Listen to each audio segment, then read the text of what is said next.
boa tarde, tudo bem com vocês? Espero que sim.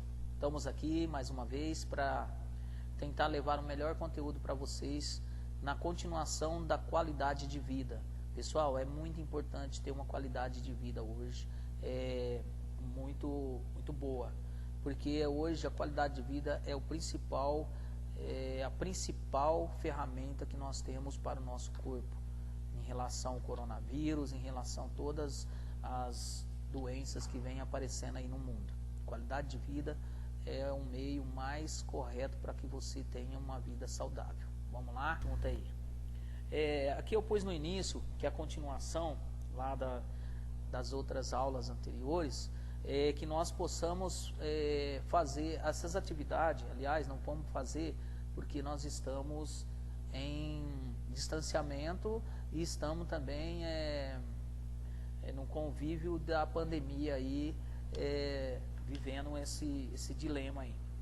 A proposta seria vivenciar a utilização das capacidades aeróbias por meio de corrida, né, de orientação.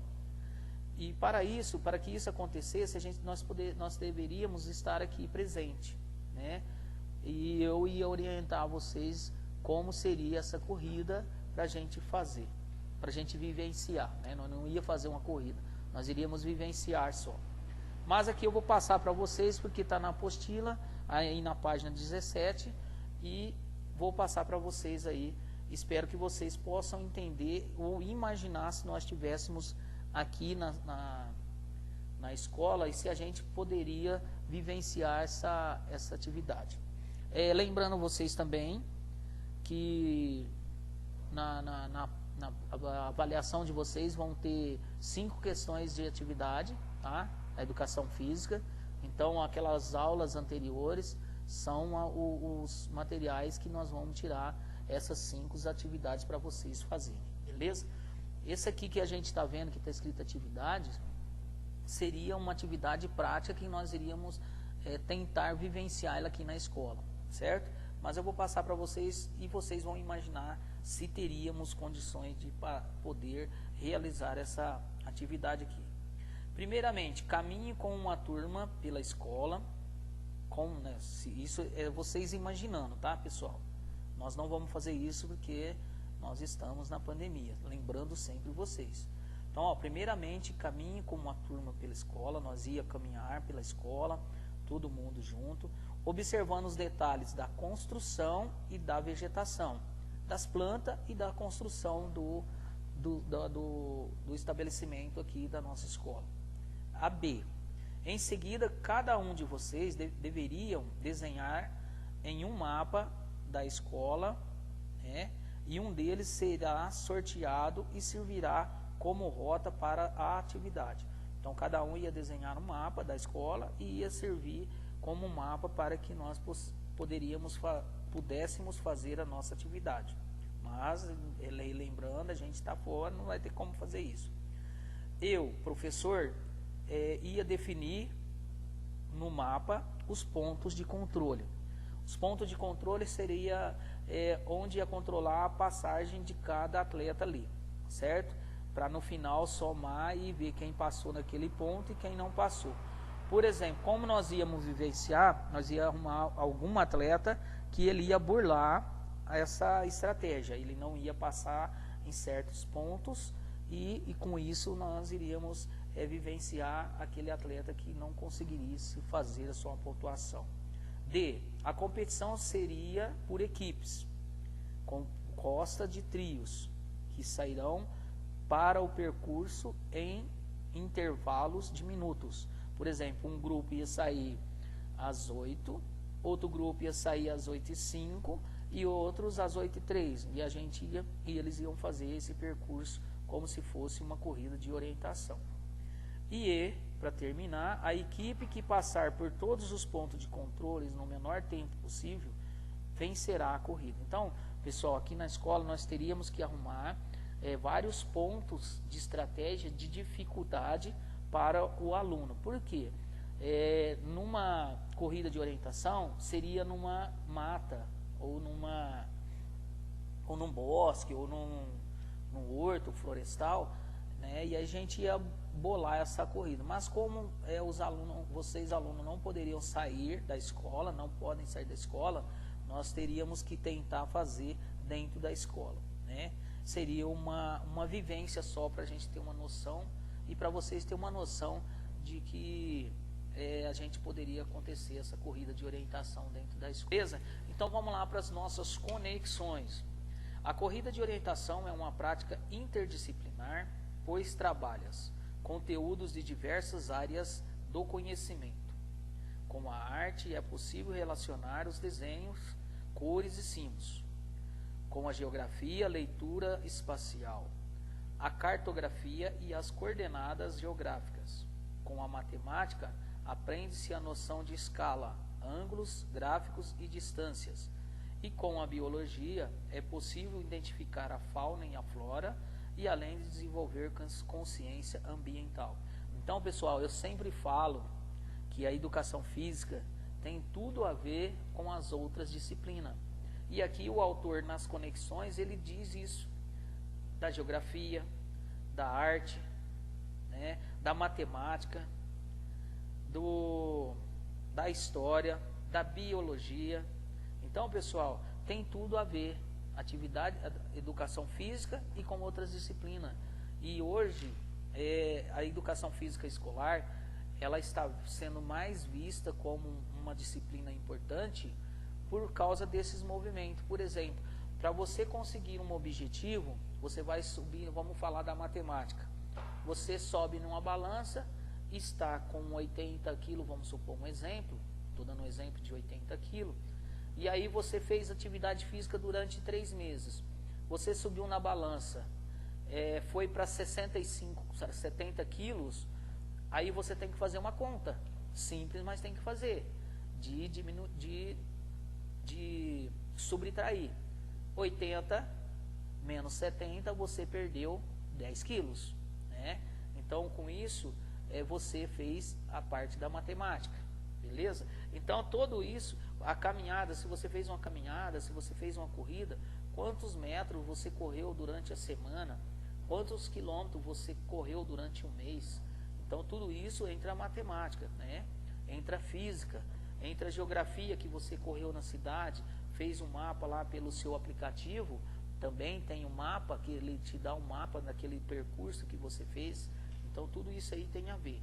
Então, pessoal, acredita, a educação física é uma disciplina, não porque eu sou professor de educação física, mas é muito importante para todo o ser humano, para todo mundo que quer ter vida saudável, que quer entender de história, que quer entender do corpo, quer entender da saúde. Então, tudo isso tem a ver com educação física. Vamos lá, continuando aqui a nossa aula aí, nossa videoaula. Vamos falar agora de uma coisa importante que tem a física e tem também matemática a ver com tudo isso que a gente vai falar na página 18 aí, o limiar anaeróbico. Anaeróbico é uma das formas de verificar a resistência aeróbica, é o limiar anaeróbico, o qual define o momento em que o corpo perde a sua capacidade de executar um exercício de alto desempenho. Pessoal, vou só explicar aqui para vocês entenderem. Aeróbico, o seu corpo ele consegue resistir a exercícios de longa duração. Aeróbico. O anaeróbico, como o texto diz, é de pouca duração, certo? O desempenho, você tem que fazer uma capacidade bem simples, porque você vai dar um acúmulo de ácido lático e com isso você não vai conseguir executar um exercício que exige muito do seu corpo. Exige muito, que eu quero dizer, uma distância longa, um exercício longo, né? E o aeróbico você consegue fazer uma execução de exercícios longos. Por exemplo, o atleta que corre 100 metros, ele está usando mais o limiar anaeróbico, desculpa. O corredor de 100 metros ou o nadador de 50 metros, ele usa o anaeróbico. O, o corredor de maratona, de meia maratona, ou o nadador de 400, 800 metros, 1000 metros, esses atletas eles usam mais o aeróbico, que é uma capacidade que você consegue fazer de longa duração, certo? Com uma resistência maior do que o anaeróbico. Assim, as palavras, se a gente falar rapidamente, a gente acaba se confundindo. Então, o aeróbico é que você tem resistência para conseguir fazer uma atividade de longa duração. E o anaeróbico é que você consegue fazer uma atividade de curta duração. Beleza? Tá dando, eu espero que vocês possam estar entendendo essas duas comparações. O liminar anaeróbico é compreendido como a intensidade de esforço ou consumo de oxigênio acima do qual a produção do ácido lático supera a sua própria remoção. Então, ó, o que é isso? É você acumula esse ácido lático, se você abrir a mão e fechar rapidamente, você vai sentir que você vai querer abrir a mão e não consegue. Mas é porque você fez um movimento muito rápido. Mas se você ficar abrindo a mão devagar, você vai conseguir ficar 1 hora abrindo e fechando a mão. Mas se você pegar e abrir depressa, rapidamente, você não consegue por causa do acúmulo do ácido lático. Tá certo? E aí ele supera a sua própria remoção. Para você conseguir fazer novamente, o que você tem que fazer? Parar a mão, dar uma relaxada e você consegue fazer novamente. Porque você já removeu aquelas propriedades que estava acumulada no seu ácido lático. Beleza?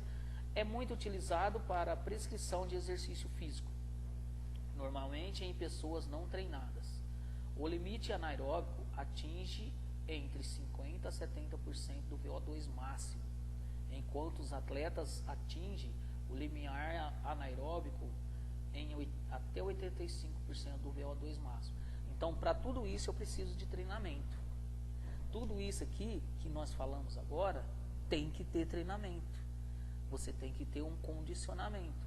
Você tem que ter uma atividade contínua para que você possa conseguir executar esses movimentos com a maior facilidade que você puder fazer.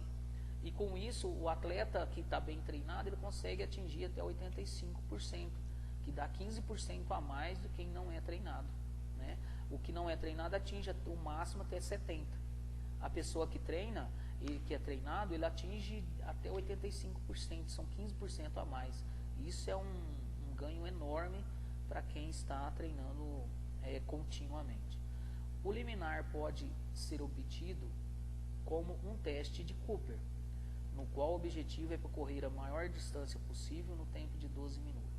Ao final do teste, registra-se a distância percorrida de D em metros para o cálculo estimado do consumo de VO2 máximo, utilizando a equação a seguir. Então, essa equação aqui a seguir, você coloca ela na planilha do Excel, ele vai te dar quantos por cento você atingiu no VO2 máximo num teste de Cooper. O que é um teste de Cooper? Você delimita aí, vamos supor, não sei se a palavra é delimita, uma distância, vamos supor vamos falar lá no Espigão ou lá no Parque do Trabalhador, você mede quantos metros tem uma volta e você põe a pessoa para fazer o teste em movimento, né? O teste de Cooper é em movimento, sem parada, durante 12 minutos. Ele correu durante 12 minutos ou andou sem intervalo, aonde que ele der os 12 minutos ele para. Aí vamos supor, ele deu 10 voltas e meia. Então 10 voltas vamos supor que é 400 metros cada volta, 10 voltas dá 4.000, a metade 4.200 metros. Você joga nessa fórmula e vai dar o tanto que você conseguiu no seu VO2 máximo, né? E você vai fazer, aí dá pra gente fazer a prescrição dos exercícios para que você possa fazer corretamente e sem queimar as calorias que precisa fazer. Beleza? Agora nós vamos para o você sabia e a frequência cardíaca, certo? Você sabia que o hábito de chamar uma corrida de intensidade leve de Cooper se deve aos estudos do Dr. Kenneth Cooper, que também desenvolveu o teste que acabamos de conhecer. Ele foi o pioneiro da medicina preventiva dos Estados Unidos ao ressaltar a importância dos exercícios físicos regulares para a saúde. Lembra que eu comentei com vocês no início? O tanto que a atividade física é importante para o nosso corpo, para a nossa saúde, para a nossa vida? Por exemplo, uma pessoa idosa, que eu já estou quase chegando nesta parte, se essa pessoa começa a ter uma vida ativa de atividade, fazer atividade e junto com a atividade fazer alguns exercícios físicos. O que é atividade? Atividade é todo movimento. Exercício físico é aquilo que ele vai fazer para o corpo dele. Ah, mas Milton, atividade não é a mesma coisa? Não é a mesma coisa. É semelhante, mas não é a mesma coisa. Atividade é você pegar o seu cachorro e falar, vou dar uma volta com o cachorro, para ele dar uma caminhada. Você está caminhando, mas você está fazendo um trabalho com o seu animal de estimação. Ou você pegar, sair da sua casa, você mora em determinado lugar, e ir na casa que sua avó mora em outro bairro. Aí você vai de bicicleta.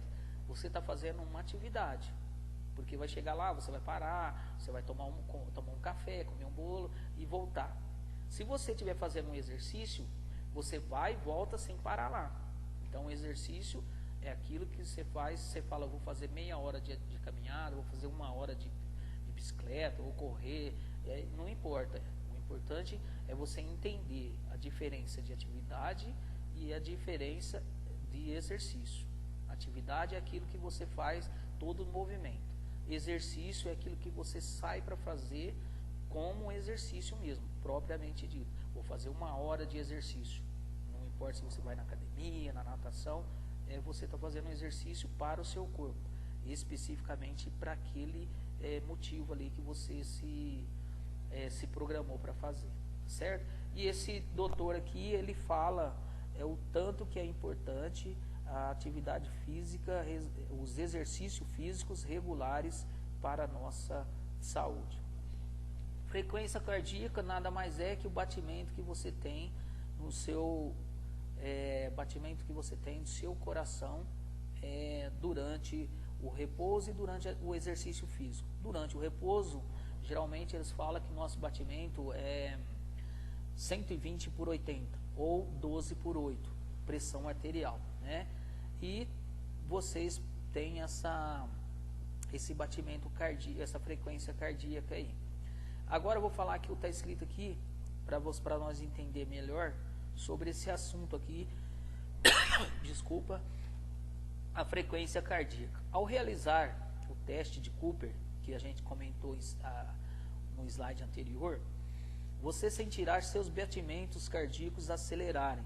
É aquilo que eu acabei de comentar sobre nossa pressão. Acelerarem, assim como acontece na prática ou de outras atividades físicas. Isso se deve ao aumento na frequência de bombeamento de sangue para a corrente sanguínea, a fim de nutrir e oxigenar os músculos, tecidos e articulações. A prática de exercício físico fortalece a musculatura cardíaca, tornando o coração mais forte e resistente. Desculpa. Assim, ele bombeia o sangue com mais eficiência, diminuindo a frequência cardíaca, que a nomenclatura é FC, para movimentar os mesmos fluxos sanguíneos de cada minuto. Além do exercício físico, a idade também está relacionada à frequência cardíaca. Com o passar dos anos, o número do batimento cardíaco máximo diminui durante o exercício. Entre muitas fórmulas, a mais utilizada para calcular de modo aproximado a frequência cardíaca máxima para cada faixa de idade é a de Carvone, em 1957. Esse autor, o Carvone, ele elaborou, ele estudou como nós podemos fazer uma avaliação, desculpa, uma avaliação que aproxima da realidade da frequência cardíaca máxima. Lembra que eu falei para vocês que a pessoa idosa, ela começa a fazer atividade física, exercício físico, ela vai ter uma velhice melhor, ela vai ter um padrão de vida melhor e um fortalecimento muscular. Vocês sabem, se vocês não sabem, vou passar para vocês. Coração é um músculo, pulmão é um músculo. Nós temos 2 pulmões e um coração. Então, cada exercício que você faz, seu coração vai bombear mais sangue para as veias, para as artérias. Com isso, vai oxigenar o seu músculo, vai fortalecer muito mais o seu músculo. E com todo esse procedimento, você vai conseguir executar os movimentos mais eficientes possíveis. E com todas essas mudanças, esses exercícios, essas atividades, você vai com isso queimar caloria, você vai queimar gordura, você vai queimar energia e você vai ter um corpo mais saudável. Mas primeiramente nós temos que pensar na nossa saúde, o que será bom para o nosso corpo. Com isso você vai chegar a um ponto final que é a satisfação corporal sua. A frequência cardíaca massa, você vai pegar o número 220 menos a sua idade. Por exemplo, eu tenho 55 anos, então eu pego 220 menos 55. Agora estou parado. A minha frequência cardíaca máxima é 165. Nossa, meu tio. E aí, a minha 165 por quê? Eu já estou numa idade acima de 50 anos. Lembra no texto que a gente falou aqui? Deixa eu ver se eu consigo ver, ó. Aqui, ó, com o passar dos anos, o número do batimento cardíaco máximo diminui. Então, cada vez mais vai aumentar esse número maior da minha frequência, parado. E no exercício, ele diminui um pouco mais. Entendeu? Então, vai diminuir drasticamente se eu não fizer atividade física. Então, vocês têm uma noção o que é a frequência máxima cardíaca, tá certo? A frequência cardíaca máxima, tá? A gente sempre fala o inverso. Beleza? Então, vamos continuando aqui com nossos exercícios, com as nossas atividades, né? Espero que vocês possam estar entendendo o nosso exercício, as nossas aulas. E aqui ainda na página 18, durante o exercício físico, é importante controlar a frequência cardíaca para cada nível de condicionamento e objetivo. Então, por exemplo, você faz tempo que você não faz atividade, certo? Um exemplo que eu vou passar para vocês antes de continuar lendo aqui. Se faz tempo que você não faz atividade, não faz nada, está sedentário, não adianta você querer sair correndo ou sair pedalando, que você não vai conseguir alcançar o seu objetivo no primeiro dia. Então você tem que começar devagar. Aqui, ó, vamos lá, ó, para cada nível de condicionamento. Cada nível é você ir subindo os degraus, você ir aumentando a sua intensidade. Olha aqui, ó, para cada nível de condicionamento e objetivo. Então você alcançar seu objetivo. Existe uma intensidade de treinamento a ser considerada para que possa ter impacto sobre o condicionamento físico. Então vamos lá, para me explicar melhor para vocês, ó, se você começa devagar e vai aumentando, conforme vai melhorando seu condicionamento, você vai aumentando sua intensidade. Se aumentando sua intensidade no seu treinamento, você vai cada vez melhorar o seu condicionamento físico. E cada vez que o seu condicionamento físico estiver melhor, você vai ficar entre os 60% e 90% da frequência cardíaca máxima do seu corpo. Tá certo? Então, tudo isso faz sentido que você tem que treinar. Não adianta você querer Você tem um amigo, uma amiga que já está fazendo há 2 meses atividade física, fazendo exercício físico, caminhada, corrida, pedal, bicicleta, essas coisas, e você fala, agora eu vou comprar uma bicicleta e vou com a minha amiga. Ela vai ter que ser passiva a você, ou senão você vai ficar para trás. Então, o que é passivo? Ela vai ter que participar do seu treino, até você ter um condicionamento melhor para poder acompanhar, para você poder acompanhar ela no treino dela. Então, ela vai ter que acompanhar você, porque você está iniciando e ela já está ativa, tá certo? Se ela não fazer isso, você vai ficar para trás e automaticamente você vai atrapalhar o treino dessa pessoa. Deu para entender? Mais ou menos? Depois vocês podem fazer um comentário lá, se vocês entenderam. Vocês percebem que essa aula ela é muito detalhada e é de extrema importância para quem quer ir para academia, para quem quer fazer natação, para quem quer fazer ciclismo, para quem quer fazer tênis, balé. Então, tudo isso você precisa ter um controle, porque senão tem muita gente que sai correndo, tem uma lesão e não consegue mais fazer atividade física. Ou também começa a sentir muita dor, porque fazia tempo que não fazia exercício nenhum.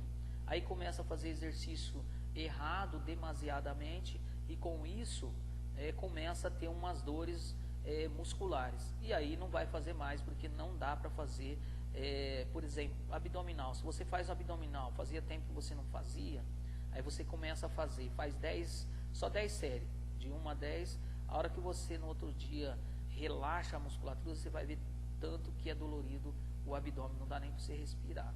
Então tem tudo começar devagar, para que aí 15 dias depois ou 2 semanas depois, mais precisamente, você já consegue ter uma condição melhor para fazer as atividades, tá certo? E aí é simples também, só tá terminando, a gente agora mesmo nós termina aí. Dessa maneira é importante que um profissional prescreva a intensidade dos exercícios a serem realizados e a frequência cardíaca adequada à aptidão, ao estresse e às necessidades do praticante e ao tipo de atividade. Então, por exemplo, eu não aconselho como profissional você tomar uma atitude de fazer uma atividade, um exercício físico sem uma orientação, sem pesquisar.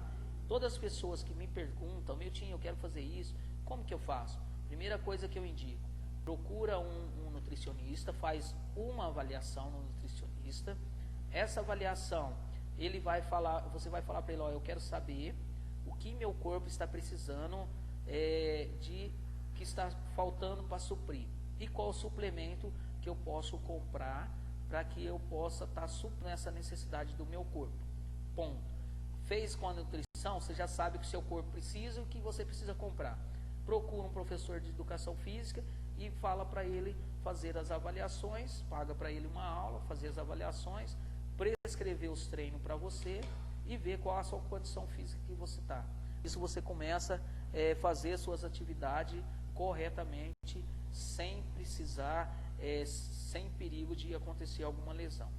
É muito simples, aferir a frequência cardíaca, basta colocar os 2 dedos, o indicador e o médio, no punho, perto do dedo polegar, contar os batimentos durante 15 segundos, certo? Você conta durante 15 segundos, quantas vezes você sentiu o seu coração batendo na ponta dos seus dedos e multiplica o resultado por 4.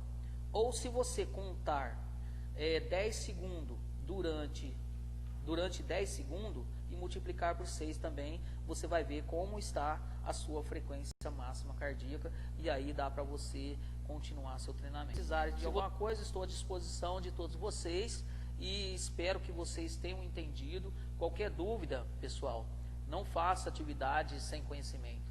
Procure uma pessoa que vocês conhecem ou paga uma aula para a pessoa, fala, eu te pago uma aula para você me dar umas dicas, e aí a pessoa vai com o maior prazer, principalmente se vocês me convidarem, eu tenho o maior prazer de explicar para vocês. Mas não vai tomando atitude de fazer caminhada, correr sem uma orientação, mesmo que a internet mostra muita coisa boa, mas cuidado, beleza?